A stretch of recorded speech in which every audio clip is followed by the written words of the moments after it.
হবে কোনো সময় যদি ওই ট্রেনে কোনো মানুষ যদি অসুস্থ হয়ে পড়ে তাহলে আপনার সেবা যেন আমরা নিতে পারি। ডাক্তার একজন ভালো ডাক্তার, তিনি যদি তেনার কথা না বলেন তাহলে তো ওই ট্রেনের মানুষগুলো তো বুঝতে পারবে না যে তিনি ডাক্তার। তিনি তো সেই ডাক্তারের টেস্ট করে যাবে না, তিনি সফল করবেন না। তো ওই ট্রেনের ফলকে লেখা থাকে যে যদি আপনি ডাক্তার হন তাহলে আপনি লিখে রাখবেন আপনি ডাক্তার, আপনার সুবিধা যেন আমরা আপনার সেবা যেন আমরা নিতে পারি। তো সম্মানীয় ভাইরা, যে কথা বলছিলাম, ইউসুফ আলাইহিস সালাম নিজে প্রকাশ করছেন যে আমাকে এই খাবারের দায়িত্বটা দিয়ে দেন। কেন? এ বিষয়ে আমি অনেক জ্ঞান রাখি এবং কীভাবে হেফাজত করতে হবে সে বিষয়ে আমার জ্ঞান আছে। কারণ ওটাই বললাম, প্রথম কোনো জায়গায় যদি কোনো মানুষ যায় আর সেখানে দেখা যাচ্ছে যে এমন একটা বিপদ, সেই বিপদের মধ্যে সবাই করতে পারে, তো সেই মানুষটা নতুন মানুষটার জন্য যে কাজটা সুবিধাজনক আছে, যেটা জনস্বার্থে ভালো হতে পারে, সেই কথাটা সবার সামনে রাখাটা অবশ্যই দরকার। সেই জন্য ইউসুফ আলাইহিস সালাম বললেন কি যে আগামীতে একটা অভাব আসবে, সারা দেশের মধ্যে ছড়িয়ে পড়বে, এই অভাব থেকে বাঁচার জন্য উনি কি ভাবলেন যে এই দায়িত্ব যদি আমি নেই তাহলে ইনশাআল্লাহ খুব ভালোভাবে দায়িত্ব পালন করতে পারব। সেই জন্য বললেন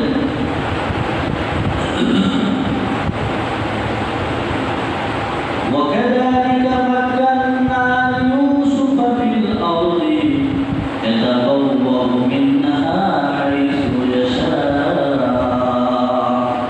نصيب برحمتنا من نشاء ولا نضيع أجر المحسنين।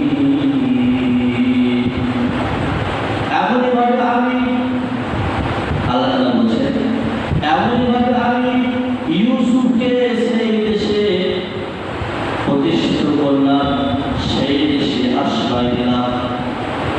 ইউসুফ আলাইহিস সালাম যাকে তার ভাইরা দুশমনি করে কুয়ার মধ্যে ফেলে দিয়েছিল, সেই ইউসুফকে কুয়া থেকে উঠিয়ে একটা আজিজের মন্ত্রীর বাড়িতে আমি নিয়ে গেলাম, মানুষের মাধ্যমে পৌঁছে দিলাম। আমার সেই ইউসুফকে যার কোনো খাবারের ব্যবস্থা ছিল না, যে মানুষটা থাকার জায়গা ছিল না, সেই মানুষটাকে আমি মন্দিরের বাড়িতে থেকে সেইখানে তার লালন পালন করিয়ে আজকে এমন একটা জায়গায় পৌঁছে দিয়েছি যে সেই মানুষটাকে আজকে সবাই চেনে, আজকে সবাই সম্মান করে। ইউসুফের মর্যাদা সবার কাছে, বাদশার কাছে মর্যাদা মানে সবার কাছে মর্যাদা। বাদশার যখন তাকে সম্মান করছে, অন্য মানুষকে সম্মান করবে না? অবশ্যই করবে। সে কথা আল্লাহ তাআলা বলছেন কি, এমনইভাবে আমি ইউসুফকে সেই দেশে আশ্রয় দিলাম, ইয়াতাবাওয়াউ মিনহা হাইসু ইয়াশা, সে সেই দেশে যেখানে ইচ্ছা থাকতে পারে। যখন ইউসুফ আলাইহিস সালাম খাদ্যমন্ত্রী হয়ে গেলেন, এবার বলুন তো তিনার কোনো জায়গায় যাওয়ার জন্য কি অনুমতি লাগবে না? বাদশাহ স্পেশাল মানুষ, ভিআইপি গেস্ট, তো সেই মানুষটা অন্য কোনো জায়গায় যাওয়ার জন্য পারমিশন লাগবে না, আর কোনো অসুবিধাও হবে না। এ হচ্ছে আল্লাহর উপরে ভরসা রাখার ফল। আল্লাহর উপরে ভরসা রেখেছিলেন, বিশ্বাস করেছিলেন, যার কারণে আল্লাহ তাকে একটা সম্মানের জায়গায় পৌঁছে দিয়েছেন।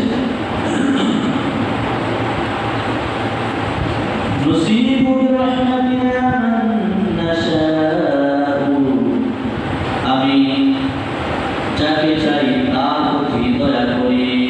কে বলছেন? আল্লাহ। আমি যাকে চাই, যার উপর দয়া করতে চাই, আমি তার উপর দয়া করি।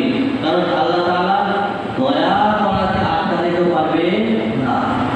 আল্লাহ তাআলা বলছেন নসিবু বিরহমাতিনা মান নাশাউ, আমি যাকে চাই তার উপরে দয়া করি। ওয়ালা নুযিউ আজরাল মুহসিনিন, এবং আমি নেক মানুষদের মেহনতের ফল নষ্ট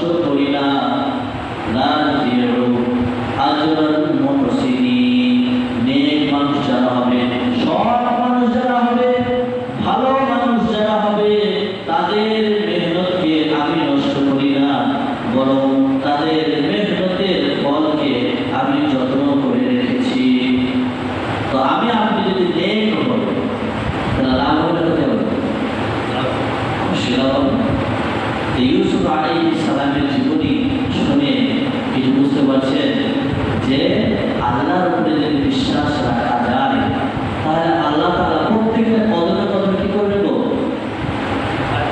সাহায্য করবে। দেখো তো প্রমাণ ফেলে দেওয়া কেউ ছিল, দেখা হতো কোনো আত্মীয় স্বজন ছিল না। আমরা কি বলি, আরে এমন একটা জায়গায় পৌঁছে গেছি রে, কোনো আত্মীয় নাই, কোনো গ্রামের মানুষ নাই, কেউ নেই।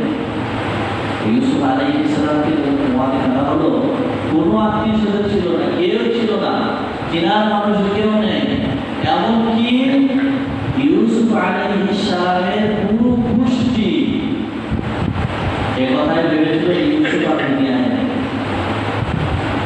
ইউসুফ আর দুনিয়াতে নেই। ইয়াকুব আলাইহিস সালামের বিশ্বাস ছিল তিনি নবী, তেনার বিশ্বাস ছিল যে ইউসুফ মারা যায়। কারণ কি, যে আগামীতে নবুয়তের আলোটা এই মাধ্যমে জ্বলবে। নবী হওয়ার যে প্রদীপটা আছে সে প্রদীপটা ইউসুফের মাধ্যমেই জ্বলবে। তো সেই নবীকে এত সহজে দুনিয়া থেকে সরানো সম্ভব নেই। আল্লাহ তাআলা তার ইবাদত করবেনই অবশ্যই।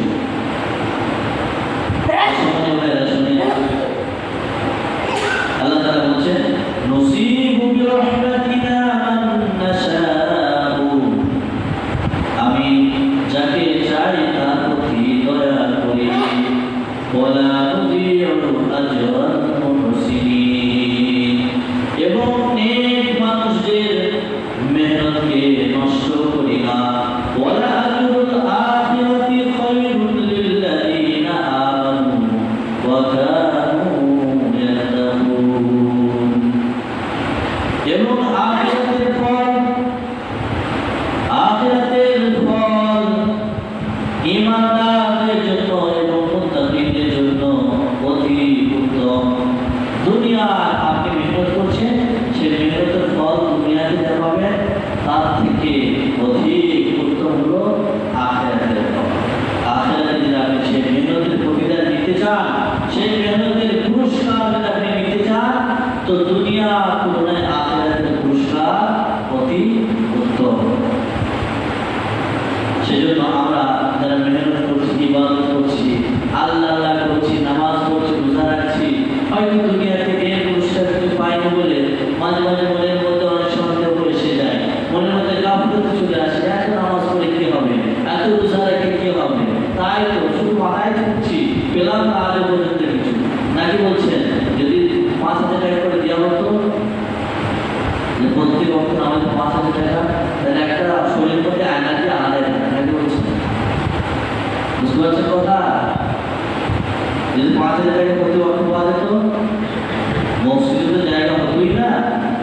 আর দ্বিতীয় কথা হলো যে শরীরের মধ্যে এনার্জি খুব থাকে। যদি বলা রাত্রে তাহাজুদ করে 2,000 টাকা পাওয়া যাবে, তাহলে গাড়ি ডিলারমেন্ট পাওয়া যেত না। তো পুরস্কার 2,000 টাকা বেশি পাবেন, কিন্তু পার্থক্য হলো যে এই দুনিয়া পাবে না, পরের দুনিয়ায় কি পাবে, আখিরাতে পাবে। আর তার প্রতিদানটা, তার পুরস্কারটা কেমন হবে? আল্লাহ তাআলা বলছেন খায়রুন, অতি উত্তম হবে, ধারণা পাবে। এত সুন্দর পুরস্কার আপনাকে দেওয়া হবে যে পুরস্কারের আপনি কখনো আশাও করেন। জান্নাতের মধ্যে এত সুন্দর সুন্দর নিয়ামত আল্লাহ তাআলা আমাকে আপনাকে দেবেন, মুমিনদেরকে দেবেন, যে নিয়ামতগুলোর বিষয়ে হাদিসে এসেছে মা রাআত আইনুন, যে নিয়ামতগুলোর বিষয়ে, যে নিয়ামতগুলো চোখে কোনোদিন দেখেনি, ব্রেনে কোনোদিন ধারণা করেনি, মনের মধ্যে কোনোদিন খেয়াল আসেনি। আমরা মনের মধ্যে অনেক খেয়াল আসতে পারি, একটা বড় বাড়ি, মোজা করা বাড়ি মনের মধ্যে চলে আসে, একটা সুন্দর গাড়ি, কালো গাড়ি মনের মধ্যে চলে আসছে। জান্নাতের যে সুন্দর সুন্দর নিয়ামতগুলো দেওয়া হবে, এই নিয়ামতগুলোর বিষয়ে আল্লাহ তাআলা বলছেন, নবী সাল্লাল্লাহু আলাইহি ওয়াসাল্লাম বলেছেন হাদিসের মধ্যে যে এই বিষয়ে না কোনো চোখ দেখেছে এগুলো, আর না কোনো অন্তর এই বিষয়ে খেয়াল করেছে। এই ধরনের নিয়ামত কিয়ামতের দিনে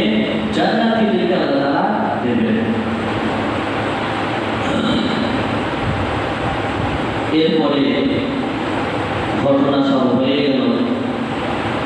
ইউসুফ আলাইহিস সালাম মন্ত্রীর চেয়ারে বসে গেলেন, দায়িত্ব ওনাকে দেওয়া হলো, দায়িত্ব পালন করছেন, কিভাবে কি করতে হবে না হবে সব কিছু বলছেন। বিভিন্ন এলাকার মানুষরা চারিদিকে যখন সব জিনিসের দাম বেড়ে যাচ্ছে, দাম কখন বাড়ে, আমদানি বাড়লে আর কমলে গো চাচারাজি বলছেন, আমদানি কমলে প্রত্যেকটা মালের দাম বেড়ে যায়। যখন চারিদিকে খবর হয়ে গেল প্রত্যেকটা জিনিসের দাম বেড়ে যাচ্ছে, কেন বেড়ে যাচ্ছে?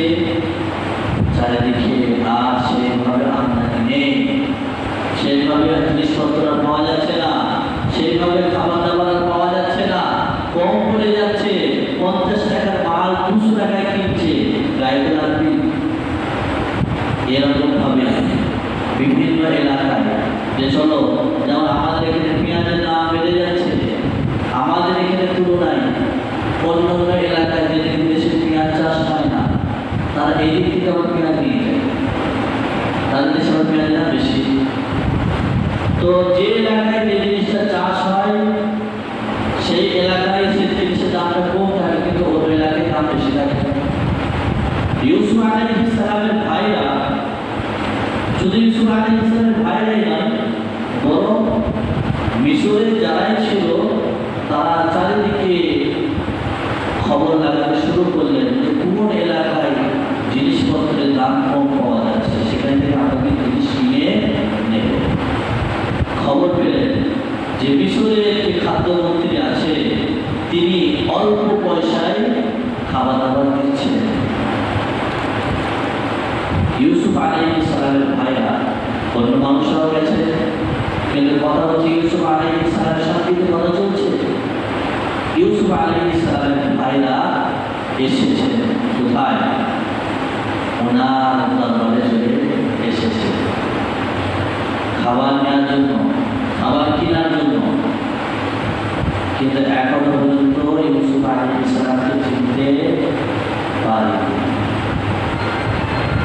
ইউসুফ আলাইহিস সালাম নিজের ভাইকে চিনতে পেলেন, আর চিনি যখন চিনতে পারেন আগে আসছে, এনার অন্তরে যেন মরা পান যে আমার তো ভাই, আমার ভাইরা এসেছে, কিন্তু ইউসুফ কেন সে ভাইরা চিনতে পারল না? দুটো কারণ হতে পারে। একটা হলো ছোটবেলায় দেখেছে ইউসুফ আলাইহিস সালাম ছোট ছিলেন, এখন বড় হয়ে গেছে, বড় হয়ে যাওয়ার কারণে মানুষের অনেকটা চেহারা পাল্টে যায়। তো ছোটবেলায় একটা আলাদা চেহারা ছিল, বড় হয়ে গেছে আলাদা লাগছে। কিছু মানুষের তাদের একই ধরনের চেহারা থাকে, আবার কিছু মানুষের চেহারার মধ্যে অনেক পরিবর্তন ঘটে, তাই না? দ্বিতীয় নম্বর কারণ হলো যে হয়তো ইউসুফকে চেনা যাচ্ছে, কিন্তু তার পোশাক আশাককে দেখে বিশ্বাস করতে পারছে না, আর সাহস করে বলতেও পারবে না। কি করে পারবে? তো ধারণার বাইরে, মানে এত বিরাট বড় কোনো কিছু একটা। আরে যে মানুষটাকে কুয়াতে ফেলে দিল, যাকে রাস্তার মুসাফিররা তুলে নিয়ে গিয়ে বিক্রি করে দিলে সে গোলাম হবে, এটাই ধারণা হতে পারে কোনো জায়গায় কাজ পরিবর্তন করছে, বেশি থেকে সেটাই হবে যদি দুনিয়াতে বেঁচে থাকে। কিন্তু সে যে এই মন্দিরের চেয়ারে বসে একবারে সে বড় বড় দামি দামি জামা কাপড় পরে একবারে মাথায় সে পাগড়ি দিয়ে